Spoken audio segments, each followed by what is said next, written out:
حي على الفلاح.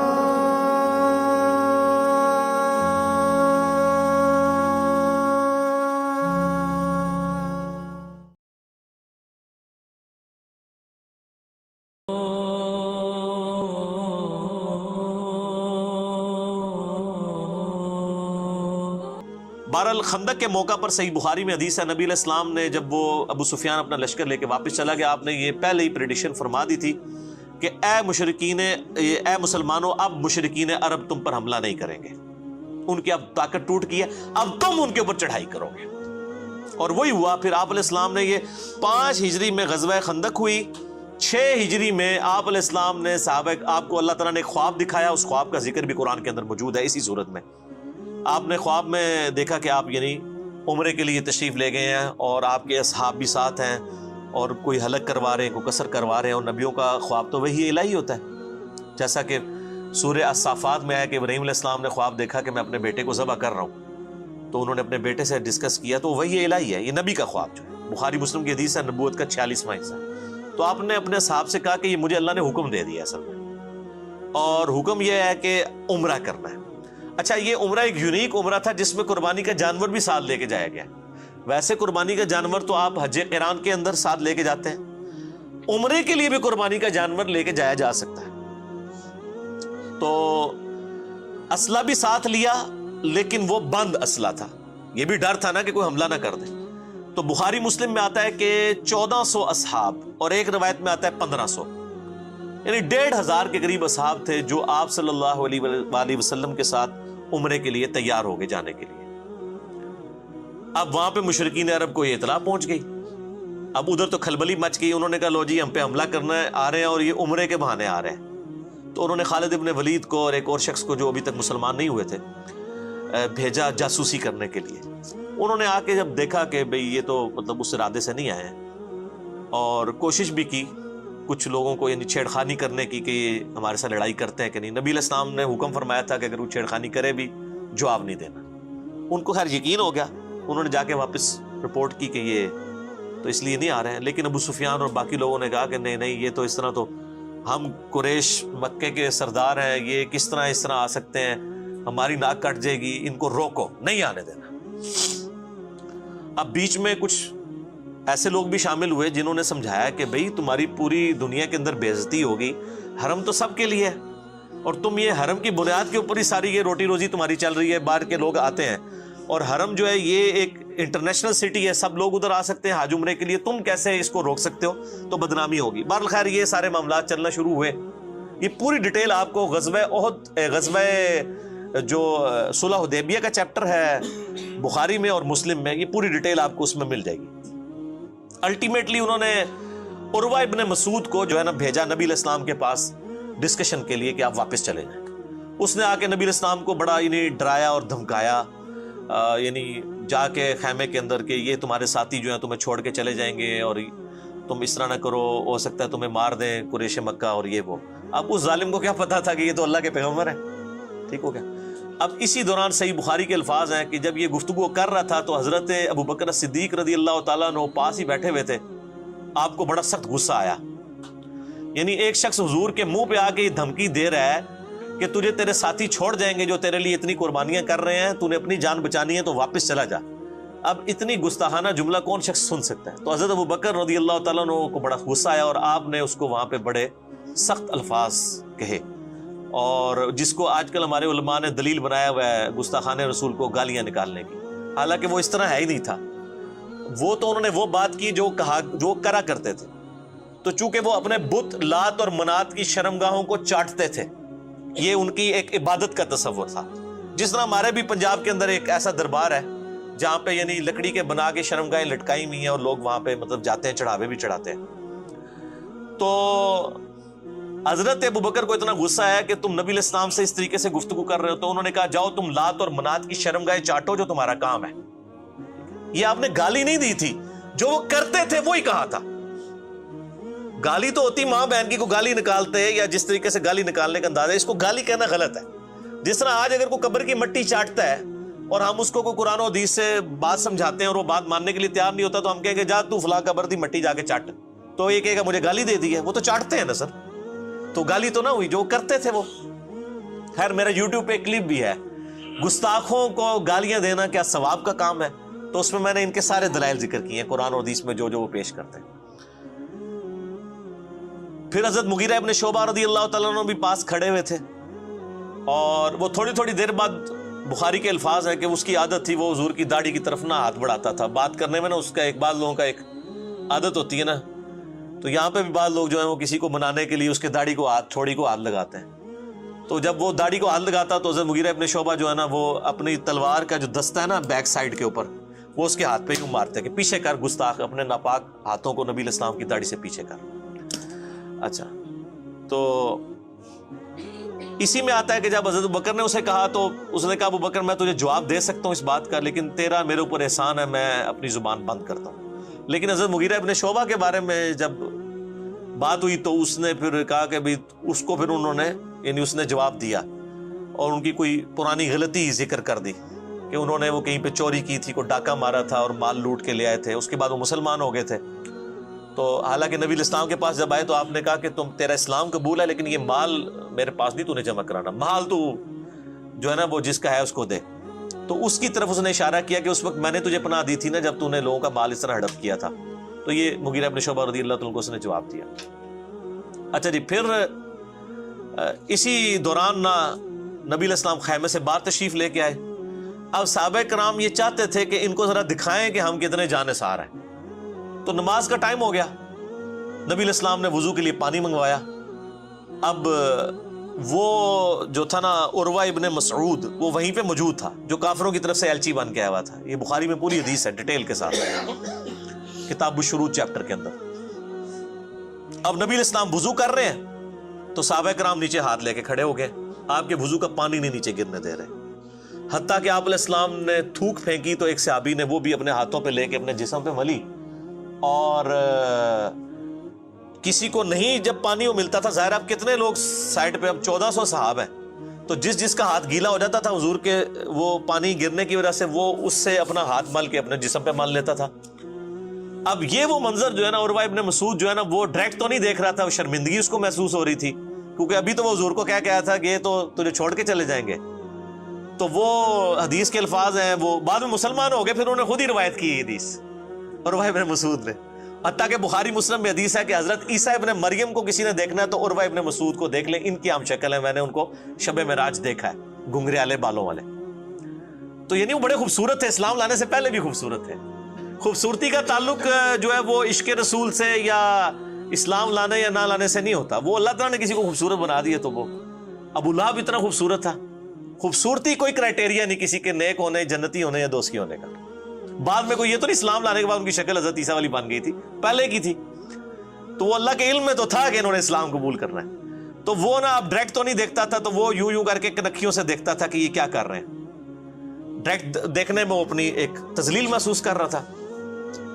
خیر یہ منظر اب دیکھا نا اس نے تو جناب وہ واپس گیا. اس نے کہا ابو سفیان کو کہ بھائی جی چپ کر کے بوری بستر چکو تو واپس جاؤ, کیونکہ میں اس میں الفاظ ہیں بخاری کے, اس نے کہا کہ میں بڑے بڑے بادشاہوں کے دربار میں گیا ہوں. يا معشر قريش إني جئت كسرى في ملكه وقيصر في ملكه والنجاشي في ملكه وإني والله ما رأيت ملكا في قومه قط مثل محمد في أصحابه ولقد رأيت قوما لا يسلمونه أبدا فانظروا رأيكم.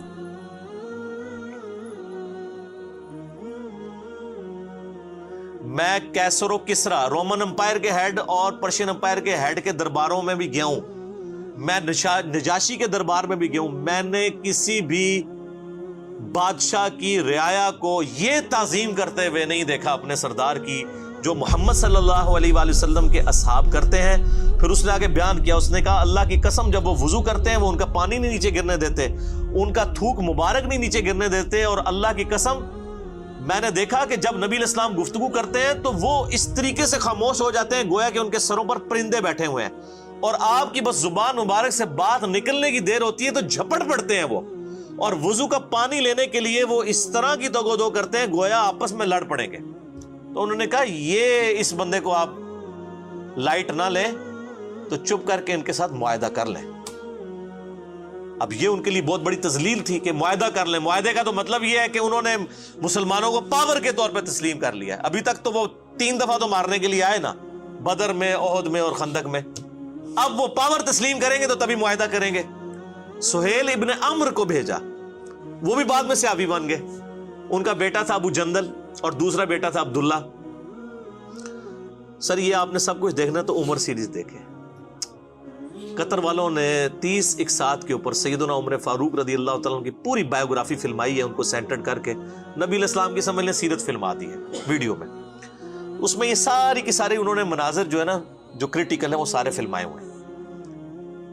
تو سہیل ابن عمرو آیا تو پھر حضرت ابوبکر نے کہا کہ لگتا ہے اب صلح ہو جائے گی, کیونکہ وہ ذرا سمجھدار آدمی تھا. اور وہی ہوا, اس نے کہا جی آپ ہمارے ساتھ معاہدہ کر لیں. نبی علیہ السلام نے فرمایا ٹھیک ہے. تو کاغذ قلم یعنی اس وقت جو چمڑا تھا اور قلم منگوائی گئی. بخاری شریف میں الفاظ موجود ہیں.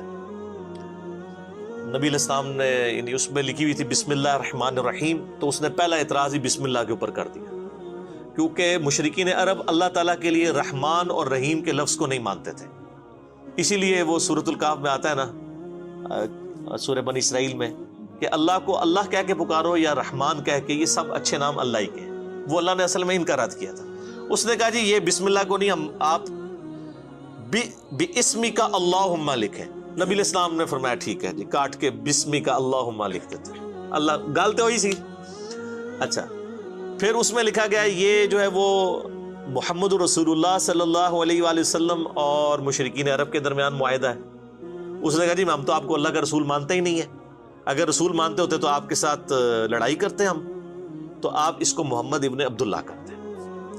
سیدنا علی چونکہ آپ کے کاتب تھے, تو نبی علیہ السلام نے سیدنا علی سے کہا کہ یہ تم نہ کاٹ کے نا تو محمد ابن عبداللہ کرتے. تو سیدنا علی نے قلم پھینک دی, کہا یا رسول اللہ میں تو آپ کا نام نہیں کاٹ سکتا. یہ نہیں محبت فرماتے, یعنی فرتے محبت میں تھا. نبی علیہ السلام نے بھی اس کو برا نہیں منایا. آپ نے فرمایا اچھا یہ قلم مجھے دو, مجھے بتاؤ کہاں لکھا ہوا ہے. تو بتایا گیا یہ لکھا ہے. تو آپ نے اپنے مبارک ہاتھوں سے ایسے لکیر پھیری, اور بخاری کے الفاظ ہیں, اس میں میرا کلپ بھی ہے نبی علیہ السلام کی ہینڈ رائٹنگ, کہ آپ علیہ السلام نے اپنے ہاتھوں سے محمد بن عبداللہ لکھا. چونکہ آپ لکھنا پڑھنا تو جانتے نہیں تھے, یہ آپ کا معجزہ تھا. تو وہ اس میں الفاظ ہیں حدیث کے کہ آپ کی رائٹنگ اتنی اچھی نہیں تھی, کیونکہ یہ قرآن میں سورہ عنکبوت کی آیت نمبر 51 ہے کہ یہ نبی علیہ السلام کا معجزہ قرآن ہے. اس سے پہلے 49 50 میں آتا ہے کہ اگر یہ نبی دائیں ہاتھ سے کچھ لکھ سکتے ہوتے تو کافر کہتے یہ کتاب انہوں نے خود لکھی ہے. تو یہ آپ کا معجزہ تھا کہ آپ امی تھے. بہرحال معاہدہ لکھا گیا, اس کے اوپر یعنی سگنیچرز بھی ہو گئے. اب حضرت عمر کی تسلی نہیں ہو رہی. صحیح بخاری میں حدیث ہے, حضرت عمر آئے, کہا یا رسول اللہ ہم سچے نہیں ہیں. بالکل سچے ہیں جی. یہ کافر کیا جھوٹے نہیں ہیں؟ کہا جھوٹے ہیں. اچھا جی. پھر کہا یا رسول اللہ وسلم کیا ان کے جو مقتولین ہیں وہ دوزخ میں اور ہمارے مقتولین جنت میں نہیں ہیں؟ فرمایا بالکل. تو یا رسول اللہ ہم کیوں پھر ان کے ساتھ دب کے صلح کر رہے ہیں؟ کیونکہ اس میں شرائط 3 شرائط تھی. پہلی شرط یہ تھی کہ اگر کوئی کافر مسلمان ہو کے یعنی مدینہ شریف آ جائے تو نبی علیہ السلام پابند ہیں اس کو واپس کر لیں گے. لیکن اگر کوئی مسلمان واپس آ گیا مکے تو مشرکین عرب اس کو واپس نہیں کریں گے. یہ دوسری شرط تھی. اب یہ تو دب کے صلح کرنے والی بات تھی. اور تیسری شرط یہ تھی کہ اس سال آپ عمرہ نہیں کریں گے, ہمارے بھی ناک رہ جائیں, آپ واپس چلے جائیں, اگلے سال آ کے آپ عمرہ کر لیں, قضا کر لیں. یہ 3 شرائط تھی. اب تینوں شرائط بظاہر ان کی فیور کے اندر تھی, بالکل ون سائیڈڈ تھی نا. لیکن اللہ تعالیٰ جب حضرت عمر فاروق نے اعتراض کیا تو حضرت عمر نے نبی علیہ السلام فرمایا کہ مجھے اللہ نے حکم دیا. اب نبی جب اللہ کی وحی کے ساتھ کوئی کر رہا ہے اس پہ تو کوئی اعتراض نہیں. بال حضرت عمر کی تسلی نہیں ہوئی. آپ اس سے خاموشی سے نکل کے جا کے حضرت ابوبکر صدیق رضی اللہ تعالیٰ سے جا کے کہا کہ یہ دیکھیں ایک صلح کر لی. تو حضرت ابوبکر نے پھر حضرت عمر کو ڈانٹا اور کہا کہ وہ اللہ کے رسول ہیں. وإذا أتانا أحد من قريش مسلما بغير إذن وليه نرده عليهم وإذا جاء قريشا أحد ممن معنا لم يرده علينا كيف يكون هذا؟ يا عمر إنه عبد الله ورسوله لا يفعل إلا ما يأمره الله به فالزم غرزه.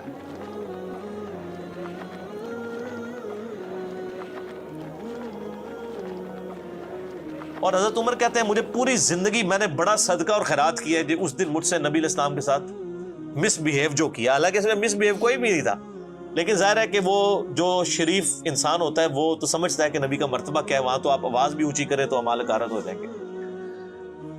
بہرحال یہ 3 شرائط طے پا گئی۔ اب یہ بالکل ون سائیڈڈ شرائط تھی، نبی علیہ السلام نے قبول کر لیا۔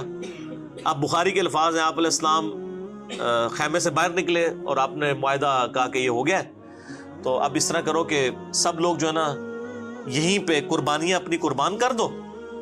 ویسے تو قربانی قربان کرنے کے بعد حلق کروانا ہوتا ہے، قربانی ادھر ہی کرو، حرم تک جانے کی ضرورت نہیں، یہیں کر کے اپنا حلق کروا دو، یعنی بال منڈوا دو، اور ساتھ ہی جو ہے وہ احرام بھی کھول دو۔ تو کوئی صحابی بھی نہیں اٹھا اس کے لیے۔ دوسری دفعہ کا، تیسری دفعہ کا، یہ پہلا اور آخری موقع تھا کہ نبی علیہ السلام نے 3 دفعہ صحابہ کو حکم دیا اور کوئی بھی ماننے کے لیے تیار نہیں ہوا، یعنی وہ سارے ہی ناراض تھے اس صلح کے اوپر۔ اب نبی علیہ السلام کی ایک مبارک عادت تھی کہ آپ ہر سفر میں اپنی کوئی نہ کوئی بیوی ساتھ رکھا کرتے تھے، قرآن اندازی کرتے تھے، بخاری میں آتا ہے ایک بیوی کو ساتھ لے جاتے تھے۔ اس سفر میں حضرت ام سلمہ آپ کے ساتھ تھی، وہ خیمے میں بیٹھی ہوئی تھی۔ یہ سب سٹوری نہیں میں پڑھ رہا، یہ میں جتنا کچھ بیان کر رہا ہوں یہ بخاری مسلم میں موجود ہے، ٹھیک ہے جی۔ تو ام سلمہ کے پاس آئے اور کہا کہ یہ تو میری بات ہی نہیں کسی نے مانی، میں نے 3 دفعہ اناؤنسمنٹ کی ہے۔ تو ام سلمہ نے پھر بڑا زبردست مشورہ دیا، انہوں نے کہا کہ آپ ان کو چھوڑ دیں، آپ سب سے پہلے اپنی قربانی خود قربان کریں، اپنا حلق کروائیں اور احرام کھولتے ہیں۔ نبی علیہ السلام باہر نکلے، اپنی قربانی کو قربان کیا، حجام کو بلوایا، سر حلق کروا دیا، احرام کھول دیا۔ اب باقیوں نے جب تمام صحابہ نے دیکھا حضور نے کیا ہے، پہلے ایک اٹھا، پھر دوسرا، پھر تیسرا، کرتے کرتے سب کے سب نے، یعنی اب پیچھے کوئی راہ نہیں۔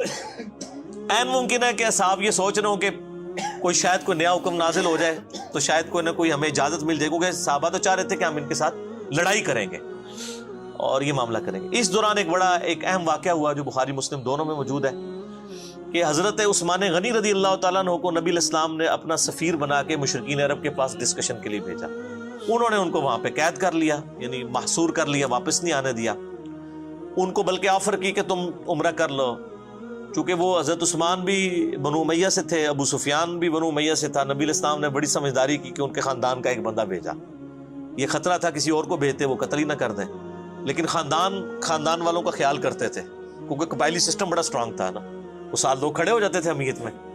تو حضرت عثمان رضی اللہ تعالیٰ عنہ کو انہوں نے قتل تو نہیں کیا، لیکن وہاں پہ معصور کر لیا اور کہا کہ بھی تم کرنا چاہ رہے ہو تو کر لو۔ انہوں نے کہا میں نبی علیہ السلام کے بغیر عمرہ نہیں کروں گا، عمرے کو میں نے کیا کرنا ہے، نبی علیہ السلام ہی ہمارے ساتھ نہیں ہے۔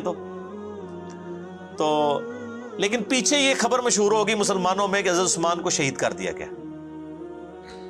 اب چونکہ علم غیب والا تو معاملہ بعد میں شروع ہوا ہے، اس زمانے میں تو کوئی نہیں ہوتا تھا، نبی علیہ السلام تک بھی خبر پہنچی، اللہ نے چونکہ وحی سے نہیں بتایا، آپ حضور کو بھی یہ بات نہیں پتا تھی۔ آپ نے ایک درخت کے نیچے صحابہ کرام کو جمع کیا اور موت کے اوپر بیعت لی پہلی دفعہ کہ مر جائیں گے، یہاں سے نہیں جائیں گے جب تک کہ عثمان کے قتل کا بدلہ نہ لیں۔ بل قتلوه، قتلوا عثمان قاتلهم الله. ويحك ما قلت. لا نبرح حتى نناشز القوم وهو يدعونا إلى تلك الشجرة نبايعه ألا نفر حتى يفتح الله بيننا وبين قريش. تو بیعت والا یعنی یہ معاملہ ہوا، خیر اللہ کا کرنا ہوا۔ حضرت عثمان غنی پھر اس دوران ان کو جب پتہ چلا وہ ڈر گئے، انہوں نے حضرت عثمان کو واپس بھیج دیا۔ لیکن یہ اصحاب شجرہ کے بارے میں صحیح مسلم میں حدیث ہے کہ جن لوگوں نے اس درخت کے نیچے نبی علیہ السلام کی بیعت کی ہے ان کو آگ نہیں چھوئے گی۔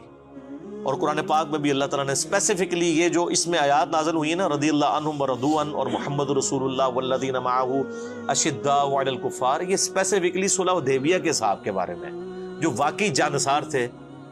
ہم بعد میں اجتہاداً سب پہ لگا لیتے ہیں، لیکن اسپیسیفکلی یہ آیات ان لوگوں کے لیے نازل ہوئی۔